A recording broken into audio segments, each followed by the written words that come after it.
तीसरा सबूत देखिए क्या है। पाकिस्तान में मुनीर का दबदबा बढ़ रहा है, जिसका जिक्र मैस्टर सर ने भी किया। नई मिलिट्री कमांड में सुपर ताकत मिल गई है, सुपर पावर्स। असीम मुनीर के नेतृत्व वाले नए ढांचे में तीनों सेनाएं होंगी। पुराने कानून में संशोधन के बाद ये असीमित अधिकार दिए गए हैं आसिम मुनीर को।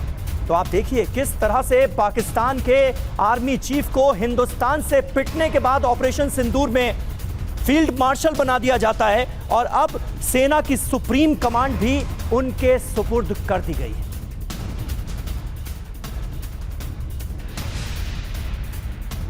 तो पाकिस्तान में कुछ तो बड़ा होने वाला है। अब सबूत नंबर 3 आपके सामने है। स्पेशल कानून से मुनीर की शक्तियों को और ज्यादा विस्तार दिया गया है। नेशनल असेंबली और सीनेट में बाकायदा कानून पास हुआ है। यह कोई मामूली बात नहीं है। Defence forces of Pakistan act 2026 में संशोधन हुआ।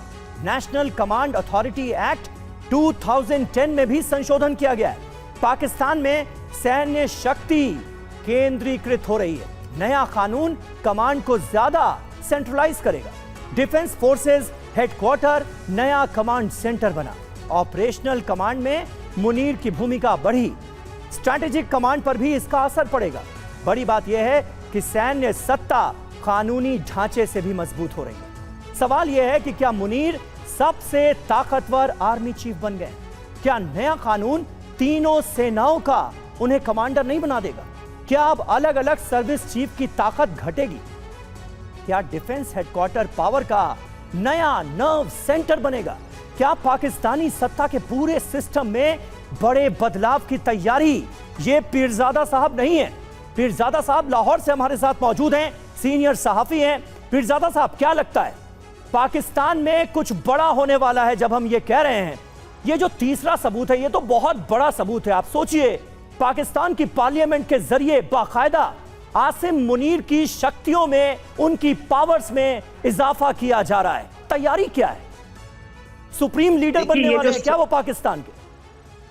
देखिए, ये जो सबूत आपने हमारे सामने रखा है, इस पर तो पाकिस्तान की कौम को हिंदुस्तान का शुक्रगुजार होना चाहिए कि उन्होंने जो जंग छेड़ी थी पाकिस्तान के साथ, और फिर जिस तरह पाकिस्तान के फील्ड मार्शल ने जवाब दिया इतनी बहादुरी के साथ, और जिस तरह फिर दुनिया की सुपर पावर ये कहती रही कि 7 राफेल तैयारे गिराए, फ्रांस ने भी माना, तो ये तमाम सलाहियतें जो फील्ड मार्शल ने दिखाई, उनको अब उसका इनाम मिल रहा है। और अब पाकिस्तान तैयारी कर रहा है भरपूर तरीके से कि किस तरह एक जो इंडिया एक चाहता है कि सिंदूर में पाकिस्तान की पिटाई हुई, जो ऑपरेशन सिंदूर में पाकिस्तान की पिटाई हुई, जिस तरह से तमाम जो आतंकी ढांचे हैं उनको ध्वस्त किया गया।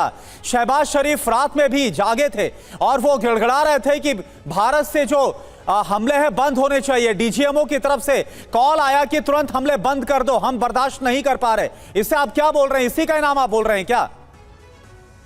ये तो पूरी कहानी ट्रंप सुना चुके हैं, बता चुके हैं कि किस तरह से मोदी जी ने फोन किया, मोदी जी का फोन किया ट्रंप ने। नहीं, क्योंकि इस वक्त पाकिस्तान कैसे चापलूसी कर रहा अमेरिका का, तो आप तो सिर्फ ट्रंप का ही राग गाएंगे ना। ट्रंप क्या बोलते, क्या कहते, उन्हीं का आप राग गाएंगे। वो सुपर पावर है अमेरिका।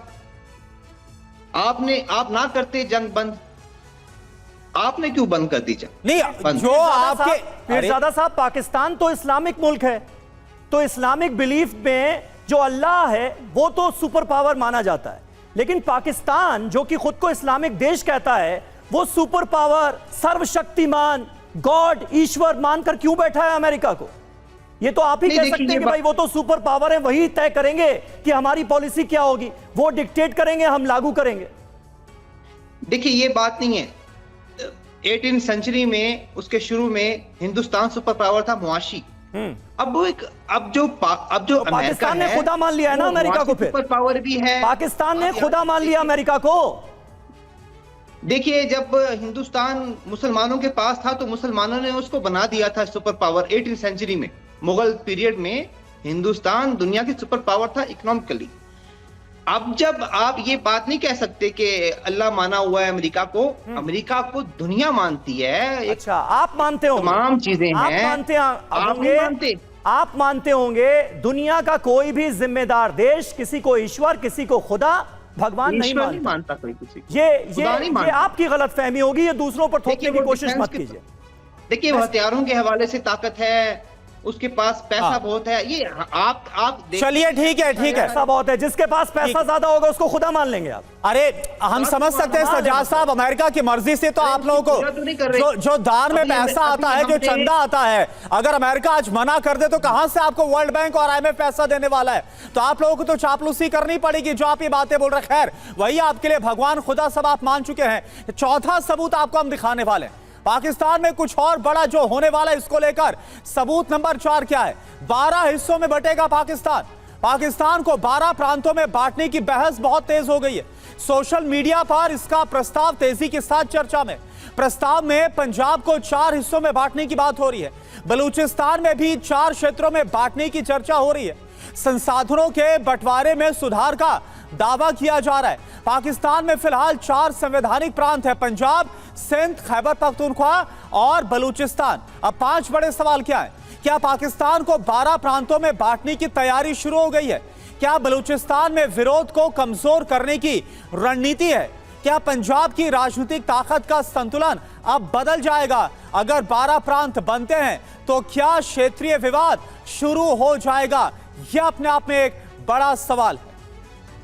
और हमारे साथ डॉक्टर संदीप त्रिपाठी भी मौजूद हैं। संदीप त्रिपाठी जी, किस तरह से आप देख रहे हैं इस पूरे डेवलपमेंट को? और पीरजादा साहब अमेरिका को लेकर जो राय रखते हैं, कहीं ना कहीं वो उनकी मजबूरी भी है, पाकिस्तान की मजबूरी भी है। अमेरिका की गोद में पाकिस्तान आजकल खेलता हुआ कुछ ज्यादा नजर भी आता है। तो क्या ये माना जाए कि जो कुछ पाकिस्तान में हो रहा है या फिर होने वाला है, कहीं ना कहीं डिक्टेट कहीं और से किया जा रहा है? देखिए, 1945 के बाद से लगातार और आज तक पाकिस्तान के तो ये फितरत में रहा है कि अमेरिका की गोद में बैठना, और सिर्फ अमेरिका की गोद में नहीं बैठते, कहीं किसी भी की गोद में बैठ सकता है जहां पर उसका इंटरेस्ट सर्व हो जाए।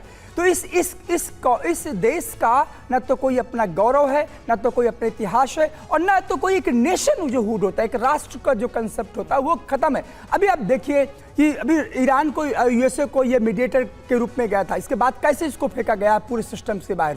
इसके बाद आपने देखा ईरान ने खुद कहा कि देखो इस पर भरोसा करने लायक नहीं है। इसके बाद तुरंत मक्का अलायंस करने पहुंच गया सऊदी के पास और टर्की के पास में। तो ये एक ऐसा राष्ट्र है दुनिया का, एक ऐसा फ्रिंज एलिमेंट है दुनिया में, 193 देशों में, यूएनओ में एक ऐसा लिस्टेड कंट्री है जिसका अपना एक आतंक का इतिहास रहा है। तो मुझे लगता है कि ये कहना कि अमेरिका सब कुछ है, तो इनकी फितरत में, और ये सच्चाई भी है जो उन्होंने एक्सेप्ट किया है। इस बात के लिए हमें चलिए, आखिर में एक्सेप्ट कर लिया बहुत कुछ, ये अपने आप में काबिले गौर है। बहुत बहुत शुक्रिया करना चाहेंगे आप सभी खास मेहमानों का हमारे साथ इस बातचीत में जुड़ने के लिए, इस चर्चा का हिस्सा बनने के लिए।